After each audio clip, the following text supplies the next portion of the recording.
ዝምታ ከቃላት በላይ ተጽዕኖ አለው። ከሰይፍም በላይ የሚዋጋ አደገኛ መሳሪያ ነው። የዝምታን ጉልበት የተረዱ ጥንት ፈላስፋዎች ዝምታን ኃይል ነው ሲሉ ይተረጉሙታል። ዝምታ ጨዋነት አይደለም። ዝምታ አለመናገርም አይደለም። ዝምታ ማለት የምናገሩበትን ቦታና ጊዜ ለይቶ የማወቅ ጥበብ ነው። ከንግግርም የሚሻል ዝምታ እንዳለ ሁሉ ከዝምታ የሚሻልም ንግግር አለ። ሁለቱም በቦታቸው ሲሆኑ ግን ዝምታም ጌጥ፣ ንግግርም ወርቅ ይሆናል። እስቲ ለአንድ አፍታ ዙራችሁን ተመልከቱ። ብልህ ናቸው የሚባሉ ሰዎች አብዛኞቹ ዝምተኞች ናቸው። ባለጠጎችም በሆኑ መቼ መናገር እንዳለባቸው ጠንቅቆ የሚያውቁ ናቸው። እነዚህ ሰዎች ሲናገሩ ሁሉም ያዳምጣቸዋል፣ ሲንቀሳቀሱም ሁሉም ያከብራቸዋል። ይህ በገንዘብ በመጣ ማንነት አይደለም፣ በዝምታ የተገነባ ስብዕና እንጂ። ይህን ስብዕና ለመፍጠር ደግሞ አንድ ፕሪንሲፕል ማወቁ አስፈላጊ ነው። መቼና ለምን ዝም እንበል? በዚህ ቪዲዮ ዝምታ ወርቅ የሚሆኑበትን 4 ቦታዎችን እንመለከታለን። ምንም ቢፈጠር በምንም ተአምር በእነዚህ 4 አጋጣሚዎች ምንም አትናገሩ። መልሳችሁ ዝምታ ይሁን። 4ኛ፣ በቂ እውቀት ከሌላችሁ ዝም በሉ። ፈላስፋ ሶቅራጥስ እንዲህ ብሎ ነበር፣ እውነተኛ ጥበብ የሚጀምረው የራስን ድንቁርና ከማወቅ ነው። ብዙ ሰዎች በሚናገሩት ነገር ላይ እውቀት ሳይኖራቸው ብለዋል እንዲባሉ ብቻ ለመሰማት ይናገራሉ። ይሄ ደግሞ የሞኞች ውሳኔ ነው። አለማወቅ ነውር አይደለም። ሳያውቁ እንደሚያውቁ ማስመሰል ግን ከነውርም በላይ ነውር ነው። የምትናገሩትን ነገር ሳትረዱት የምትናገሩ ከሆነ ድንቁርናችሁን ወይም አለማወቃችሁን አጉልታችሁ እየገለጣችሁት ነው። ልብ በሉ።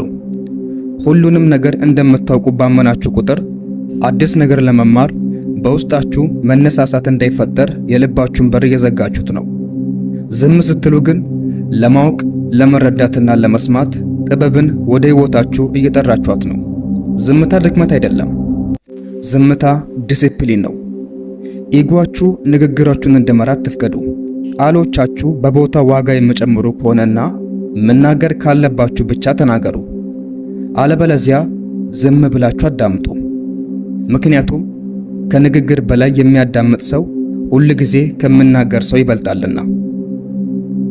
3ኛ፣ ስትናደዱ ዝም በሉ።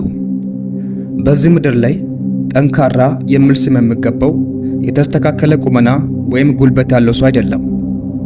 እውነተኛ ጀግና ስሜቱን መቆጣጠር የሚችልና ራሱን የሚገዛ ሰው ነው። ንዴት እንደ እሳት ነበልባል ነው። እሳትን ለማጥፋት ውሃ ግዴታ እንደሆነ ሁሉ ንዴትን ማብረድ ያለ ጥበብ አይታሰበም። ሳይኮሎጂስቶች በቁጣ የሚወረወሩ ቃላቶች እንደ ቀስቶች ናቸው። አንድ ከተወረወሩ መመለስ አይቻልም ይላሉ። ምንም አይነት ቃላትን ከአንደበታችን ስናወጣ እያንዳንዱ ንግግራችን በውስጣቸው ኤነርጂን ወይም ኃይልን ተሸክመው ይወጣሉ።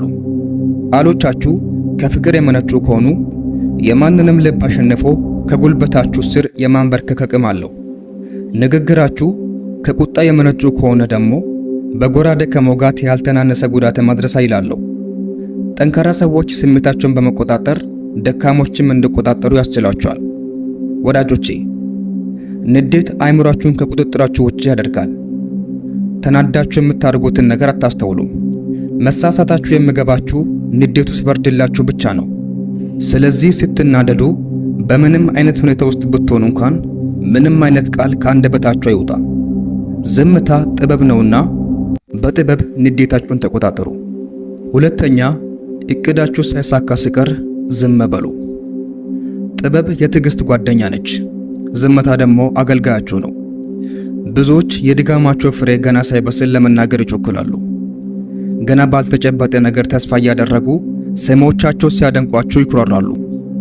ፈላስፋ ሴኔካ በአንድ ወቅት እንዲህ ብሎ ነበር፣ ሕይወታችሁን ለማሻሻል የምታደርጉትን ሩጫ ለማንም አትናገሩ። ሩጫው ሲያበቃ ውጤቱ ራሱ ከቃላት በላይ ጮሆ ይናገራልና። በስኬት ጉዞ ላይ ብቻችሁን በዝምታ ተራመዱ። ዋጋችሁን በሌሎች ጭብጨባ አትለኩ። የምትሮጡት ሩጫ መቼ እንደሚያበቃ አታውቁምና ለሥራ ፈቶች የቡና ወሬ ላለመሆን አንገታችሁን ደፍታችሁ በዝምታ ስሩ። ጥበበኞች በዝምታ ውስጥ ለመጽናት ብርታትን ያገኛሉ። ሌሎች በዓላማቸው ሲኩራሩ፣ ብልሆች ግን የስኬትን መንገድ በዝምታ ይገነባሉ። አስተውሉ። ይዘት የሌላቸው ቃላቶች ሁሌም ክብደት የላቸው። አንድ ሕንፃ መሰረቱ ሲገነባ ማንም አያየው። ሕንፃ ሆኖ ሲቆም ግን ሕንፃ ሆኖ መቆሙ ብቻ ሕንፃ መሆኑን ይናገራል። ስለዚህ ስትሰሩ እንደ ባሪያ በዝምታ ውስጥ ዝቅ ብላችሁ ስሩ። ውጤቱ ራሱ ጊዜው ሲደርስ ይናገራልና እናንተ ዝም በሉ። አንደኛ፣ ስትሰደቡ ዝም በሉ። ጠቢቦች ከሰነፎች ጋር አይታገሉም። ከእነርሱ ጋር መመላለስ ከደረጃ መውረድ እንደሆነ ጠንቅቆ ያውቃሉና። ኤፒክቴተስ እኛን የሚረብሹን ከሌሎች የሚወረወሩ የስድብ ቃላቶች አይደሉም፣ እኛው ራሳችን ለዛ ቃል የምንሰጠው ትርጓሜ ነው በማለት አስተምሯል። እንደ እውነቱ ስድብን መታገስ ትዕግስትን ይጠይቃል።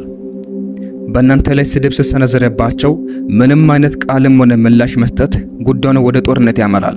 ይልቁን ዝም በሉና የሚሰድባችሁን ሰው አይን ትኩር ብላችሁ ለአንድ አፍታ ተመልከቱ። ምንም አይነት ምላሽ በፍጹም አትስጡ። ከጥቂት ደቂቃዎች በኋላ የዛ ሰው የቁጣ ኃይሉ ከዝምታችሁ የተነሳ እየከሸፈ ይሄዳል። ዝምታ ኃይሉ ይሄ ነው።